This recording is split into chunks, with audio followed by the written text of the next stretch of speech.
छत्रपती शिवाजी महाराजांच्या शपथ घेऊन त्यांच्या तिथं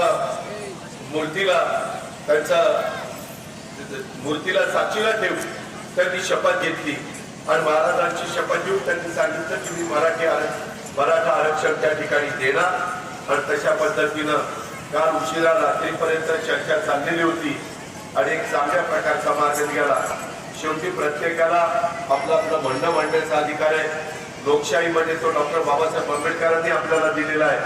आपली आपली भूमिका प्रत्येकाला मांडता येते आणि त्याच्यातून संविधानाने जो काही अधिकार दिलेला आहे त्या अधिकाराचा वापर हा प्रत्येकाला या निमित्तानं करता येतो आणि त्याच्यातलं एक चांगल्या प्रकारचं चित्र महाराष्ट्रामध्ये निर्माण झालेलं आहे। त्याला सगळ्यांनी मनापासून पाठिंबा दिलेला आहे। मी देखील त्याच विचाराचा होतो। मी अनेकदा ती गोष्ट बोलून दाखवली आणि महायुतीच्या सरकारने राज्याच्या मुख्यमंत्र्यांनी त्या संदर्भामध्ये फार कष्ट घेतले, फार मेहनत घेतली आणि सातत्याने चर्चा चालू ठेवून एक चांगला मार्ग त्यांनी त्याच्यातनं काढला आणि सगळ्यांना तो मान्य झाला। त्याबद्दल देखील मी समाधान व्यक्त करतो। अशाच पद्धतीनं माझ्या महाराष्ट्रातल्या सर्व जाती धर्माची लोक पुढ्या गोविंदाने राहावीत।